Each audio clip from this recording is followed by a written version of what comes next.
Hello teachers! Welcome to our discussion about curriculum development.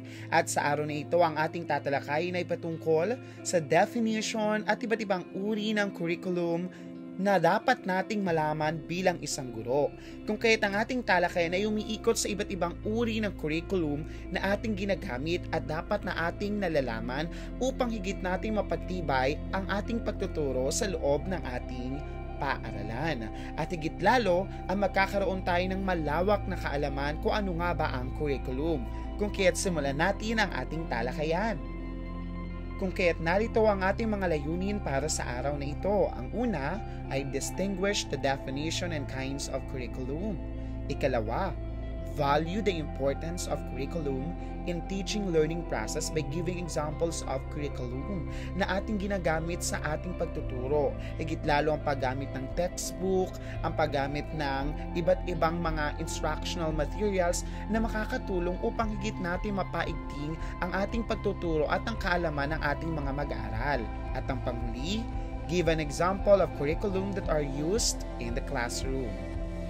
Dumako na muna tayo kung ano nga bang ibig sabihin ng curriculum. Pag sinabi nating curriculum, noon ito'y tinatawag bilang the heart of the teaching profession hanggang sa kasalukuyang panahon. Sapagkat sa pagtuturo natin, kailangan natin ng blueprints na kung saan ay magiging gabay natin upang maipakita ng maayos ang teaching learning process sa loob ng ating paaralan. Kung kaya't ang curriculum ang nagsisilbi bilang puso ng ating propesyon sapagkat dito nakatala ang mga mahalagang dapat gawin, ang mga layunin, ang mga nilalaman ng ating tatalakayin, ang ating assessment at evaluation na magiging mahalaga upang malaman kung may natutunan nga ba ang ating mga mag-aaral. At dito rin papasok kung paano nga ba natin kailangan o maaring baguhin ang ating curriculum upang higit na mapaigting ang ating pag-aaral at pagtuturo sa mga mag-aaral.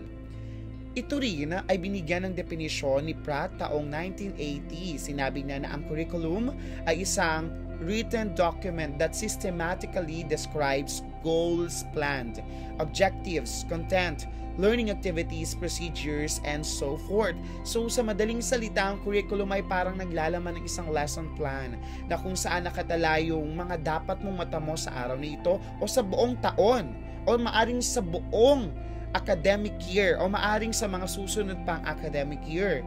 Nariyan din nilalaman ng mga layunin, ang mga nilalaman na dapat matalakay sa mga mag-aaral, ang mga dapat gawin learning activities na makatutulong upang mahigit na magkaroon ng kaalaman ng mga bata at magkaroon din sila ng social interaction sa kanilang mga kasama sa loob ng isang classroom. Sa kabilang banda, binigyan naman ng definisyon ni Daniel and Tanner taong 1980 na ang curriculum ay isang planned and guided set of learning. Kung kaya't makikita mong curriculum, nakalagay dyan yung mga dapat mong mga topics na tatalakay, ng mga objectives, at gayon din yung mga provided or recommended na mga assessment at evaluation na maaari mong gawin sa iyong classroom. Nariyan din nakatala ang set of learning experiences and intended outcomes formulated through experiences and of the school.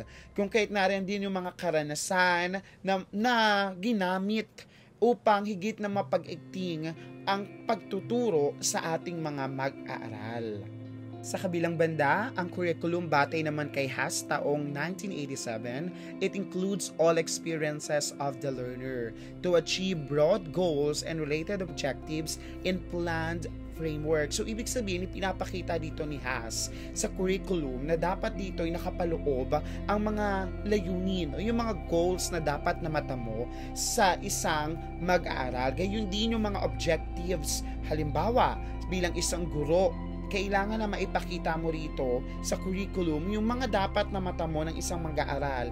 Ano yung mga experiences? Halimbawa, kailangan ba matutunan ng mga bata ang patungkol sa critical thinking? Kailangan ba magkaroon sila ng social awareness? O kailangan ba maging mahusay sila sa mathematical equations? O kailangan ay magkaroon sila ng reflections patungkol sa kasaysayan at marami pang iba? Dagdag naman ni Schubert taong 1987 na ang curriculum is the contents of a subject, concepts and tasks to be acquired planned activities. So, ibig sabihin, pinaghandaan, planado, sistematiko, at kailangan na ipinapakita dito yung consistency ng mga talakayan. At nariyan din yung tinatawag nating spiral progression na mula simple hanggang papunta sa complex ideas. Nariyan din nilalaman ang desired learning outcomes. Ano ba yung nais nating makita sa mga mag-aaral? Ano ba yung inaasahan natin sa ating mga estudyante? At nariyan din ang experiences to reform society. At ang panghuli, batay naman kay Goodland and Su, taong 1992, ang curriculum is a plan that consists of learning opportunities and tool to bring learners' behavior changes. So, ibig sabihin, hindi lang tayo batay sa kaalaman, kundi batay rin tayo sa character at sa behavior ng isang mag-aaral. And includes learning experiences with the school's guidance. So, ang mga guro, ang administrador ay bahagi ng karanasan ng bawat mag-aaral na humuhubog upang maging isang mabuti at produktibong mag-aaral at mamamayan ng ating bansa. Ngayon ay alam na natin ang ibig sabihin ng curriculum. Dumako naman tayo sa mga uri ng curriculum o types of curriculum. At ang una sa mga dapat nating malaman na curriculum ay ang tinatawag nating recommended curriculum.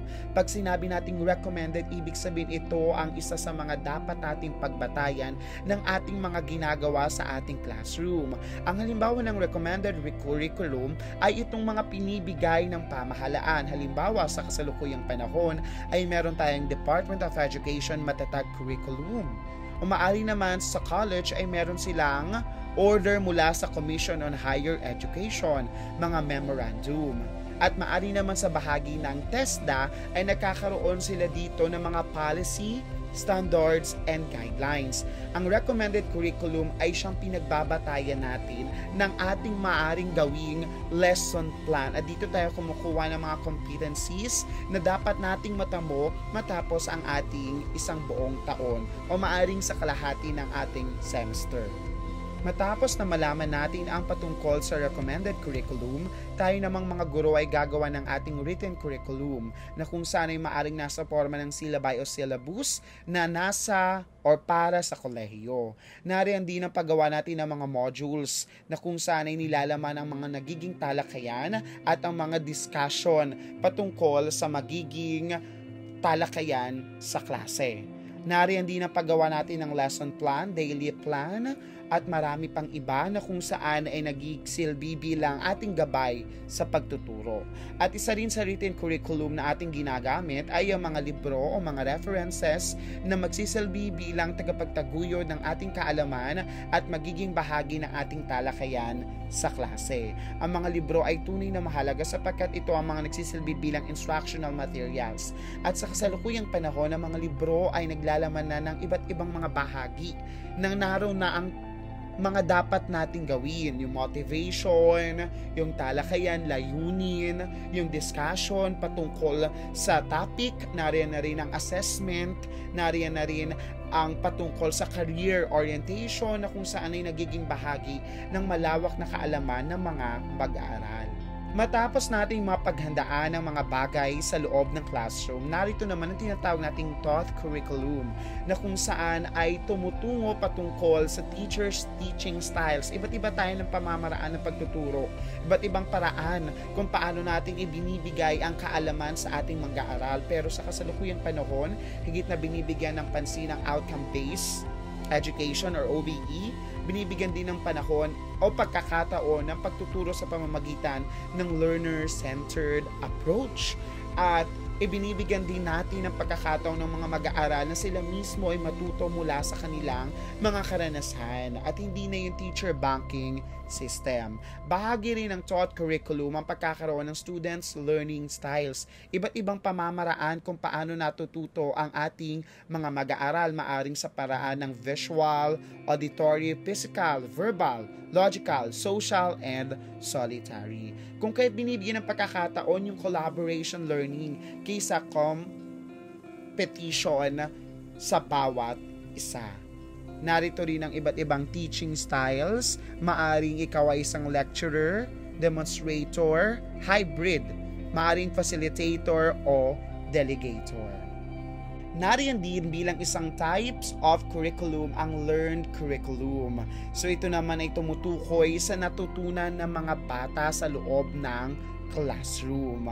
Ito yung ano ba yung natutunan nila sa aspeto ng cognitive, ano yung natutunan nila sa aspeto ng affective, gayon din sa aspeto ng psychomotor, kung kaya't mahalaga talaga ang pagkakaroon ng assessment upang maipakita natin kung ano ba yung mga dapat pang bigyan ng pansin, ano pa yung dapat nating paunlarin sa mga bata. May natutunan nga ba talaga sila sa teaching approaches na ginamit natin? O maaring dapat baguhin yung teaching approach o yung instructional materials upang higit nilang matutunan ang ating talakayan. Kung kaya't mahalaga ang tinatawag nating assessed curriculum. Dahil nakapagturo na si teacher sa loob ng classroom, magkakaroon naman tayo ng tinatawag nating assessment. Ito ay para maipakita kung may natutunan nga ba ang ating mga mag-aaral mula sa ating tinuro at ano yung mga maaari nating i-revision o magkaroon ng revise sa ating ginagamit na curriculum. Ang assessed curriculum ay tumutukoy sa evaluation of facilitating learning, whether to test progress of learning or naroon ba yung mastery of learning sa loob ng ating classroom.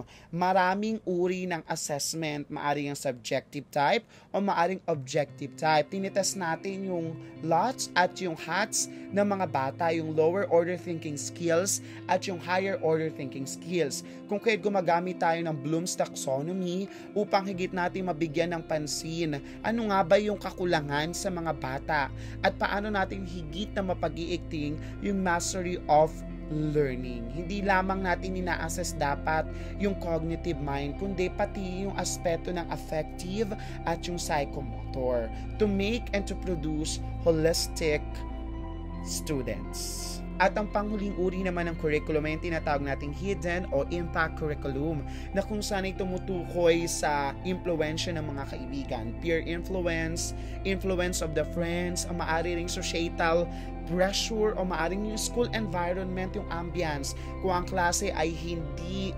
inclusive, ito'y maaaring makaapekto sa pagtuturo o sa pagkatuto ng mga mag-aaral. Kung nararamdaman ng mga mag-aaral yung pressure mula sa kanilang mga magulang, makikita mo na yung bata talagang dapat ganito yung scores na nagiging competitive kung minsan sa loob ng classroom. Bahagi rin ng hidden curriculum ang tinatawag nating social change, lalong-lalo na sa kasalukuyan ay laging ginagamit ang cellphone, laging kailangan mayroong internet connection sapagkat ito'y bahagi na ng pagkatuto ng isang mag-aaral. Hindi man natin nakikita pero may impluwensya ito sa kanilang pagkatuto. Kung kaya't bilang isang guro, kailangan ay observant tayo sa behavior, sa character, at kung ano yung pinapakita ng mag-aaral sa loob ng classroom dahil hindi natin alam na maaring naapektuhan na sila ng hidden curriculum in a positive or in a negative way. At dito nagtatapos ang ating talakayan. At para sa mas malawak na kaalaman patungkol sa curriculum, narito ang mga references o mga sanggunian na maaari ninyong gamitin upang higit ninyong malaman ang ating talakayan at higit ninyong matukoy kung ano-ano nga ba ang iba't ibang uri ng curriculum. Paalam at maraming salamat!